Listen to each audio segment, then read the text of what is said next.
Hujan deras yang mengguyur Kabupaten Aceh Utara mengakibatkan meluapnya Kruung Kereto dan Pirak. Sehingga, 14 desa di daerah tersebut terendam banjir. Kepala Pelaksana Kalaksa, Badan Penanggulangan Bencana Daerah BPBD Aceh Utara, Asnawi melalui Kepala Bidang Pencegahan dan Kesiapsiagaan, Mulyadi mengatakan, ada 14 desa yang terendam banjir dengan ketinggian air berkisar 50 hingga 100 cm. 14 desa tersebut terdiri dari 3 kecamatan, yaitu Kecamatan Matangkuli, Pirak Timu, dan Loksukon. Asnawi menyebutkan, dari Kecamatan Pirak Timu terjadi banjir yakni di Desa Beuracan Rata, sedangkan Kecamatan Loksukon yaitu Desa Rayek.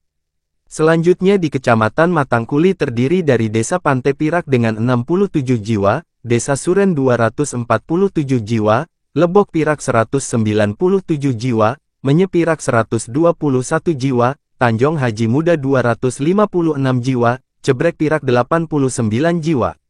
Kemudian untuk Desa Beuringen Pirak hanya lahan sawah saja yang ikut terendam sekitar 230 hektar, ujarnya.